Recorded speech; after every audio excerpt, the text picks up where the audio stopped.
सोचिए, एक 14 साल का लड़का, एक बिल्कुल नया देश और जेब में एक पैसा भी नहीं। वो एक ऐसी चीज में मौका देखता है जिसे दुनिया की सबसे बड़ी कंपनियां कचरा समझ के फेंक रही थीं।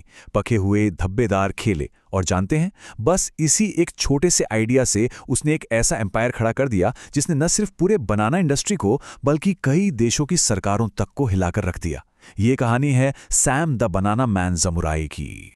जी हाँ, सैम ज़मुराई की इस अनबिलीवेबल कहानी की शुरुआत बस इन 3 चीजों से होती है। सिर्फ 14 साल की उम्र, एक अनजान देश और एक ऐसा आइडिया जो किसी और के दिमाग में आया ही नहीं। तो चलिए इस कहानी की जड़ों तक चलते हैं।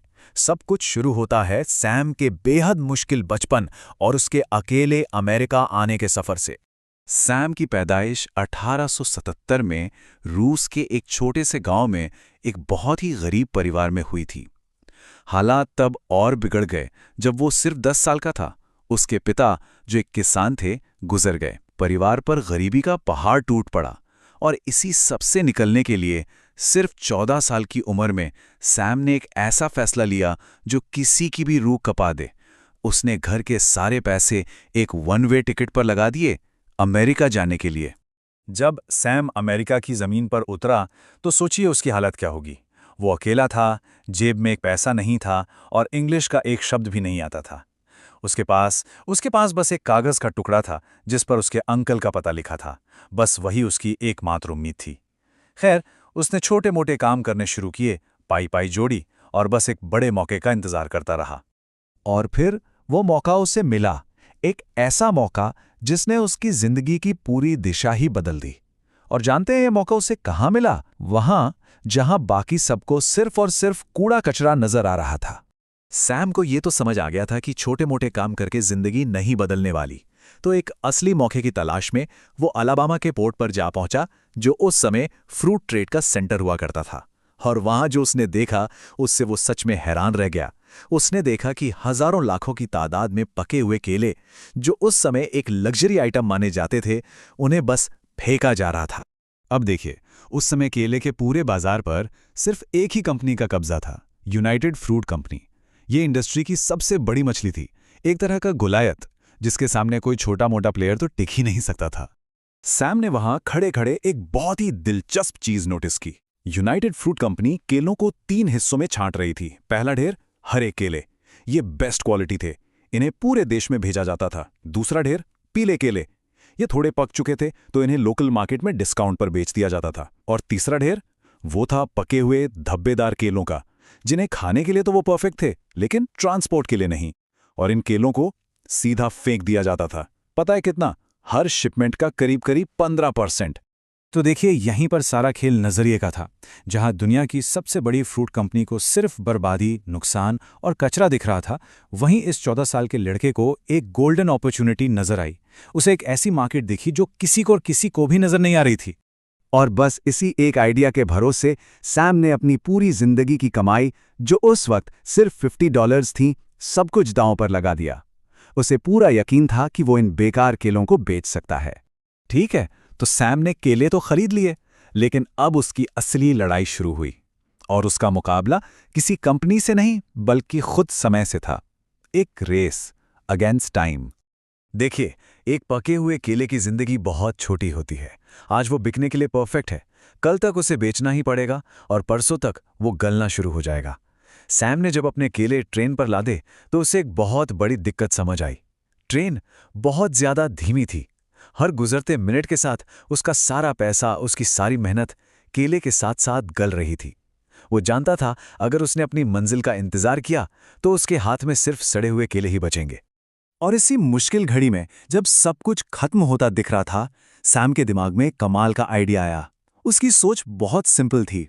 अगर ट्रेन मंजिल तक पहुंचने में बहुत देर लगा रही है तो मैं रास्ते में ही नई मंजिलें बना लूंगा। तो उसने किया क्या? उसकी ये टेलीग्राफ स्ट्रैटेजी सच में जीनियस थी। वो धीमी ट्रेन से उतरता, अगले स्टेशन तक तेजी से पहुंचता और वहां के वेस्टर्न यूनियन ऑपरेटर के पास जाकर आगे आने वाले सभी स्टेशंस पर व्यापारियों को टेलीग्राफ भेज देता। मैसेज क्या होता? सस्ते केले आ रहे हैं, तैयार रहना। और होता ये कि जब तक उसकी धीमी ट्रेन अगले स्टेशन पहुंचती, खरीदने वालों की पूरी भीड़ प्लेटफॉर्म पर पहले से ही उसका इंतजार कर रही होती थी। उसने अपनी सबसे बड़ी कमजोरी को ही अपनी सबसे बड़ी ताकत बना लिया था। और इसका नतीजा तो हैरान करने वाला था। अपनी पहली ही ट्रिप में उसने अपने $50 के छोटे से इन्वेस्टमेंट को $190 में बदल दिया, मतलब सीधा $140 का प्रॉफिट। अब ये बात तो पक्की हो गई थी कि उसका आइडिया सिर्फ काम ही नहीं करता, बल्कि ये तो सोने की खान है। लेकिन जैसा कि होता है, इतनी बड़ी कामयाबी ज्यादा दिन तक छिप नहीं सकती थी। बहुत जल्द इंडस्ट्री के गुलायत यानी यूनाइटेड फ्रूट कंपनी की नज़र इस छोटे से लड़के पर पड़ गई, और जाहिर है उन्हें ये नया कंपटीशन बिल्कुल भी पसंद नहीं आया। यूनाइटेड फ्रूट ने सैम को रास्ते से हटाने के लिए हर तिकड़म लगाई। वो जानबूझकर उसके शिपमेंट्स को लेट करवाते, कभी उसे मांगे हुए माल का आधा ही देते, और तो और कभी-कभी तो उसकी कीमतों को तोड़ने के लिए मार्केट में हजारों केले कौड़ियों के दाम पर फेंक देते।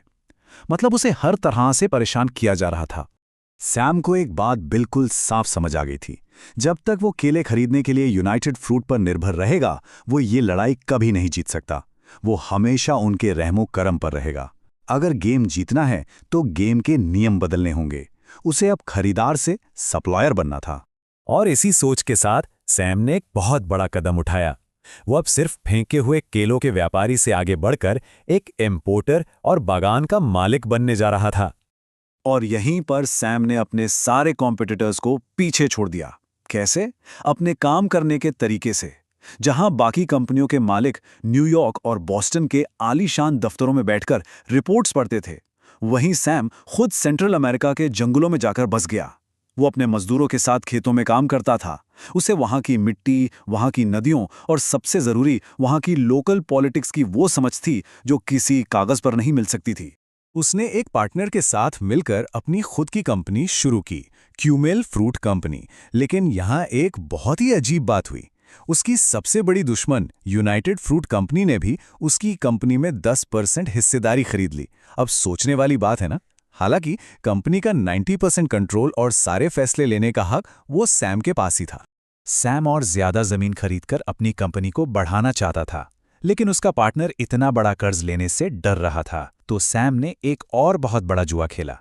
उसने अंडरवर्ल्ड से, जी हां, अंडरवर्ल्ड से 50% जैसी आसमान छूती ब्याज दरों पर पैसा उधार लिया और अपने पार्टनर को खरीदकर कंपनी से बाहर कर दिया। जरा सोचिए इस दांव के बारे में। उसने न सिर्फ वो सब कुछ दांव पर लगा दिया था जो उसके पास था, बल्कि वो सब कुछ भी जो उसके पास नहीं था, यानी जो उसने उधार लिया था। अब सिर्फ दो ही रास्ते थे, या तो वो एक बहुत बड़ा एम्पायर खड़ा करता, या फिर वो उसी के बोझ तले कुचल जाता। तो एक बिजनेस जो फेंके हुए केलों से शुरू हुआ था, अब वो उस मुकाम पर पहुंचने वाला था जहां वो देशों की सरकारें बना और बिगाड़ सकता था। लेकिन सवाल ये है, आखिर कैसे?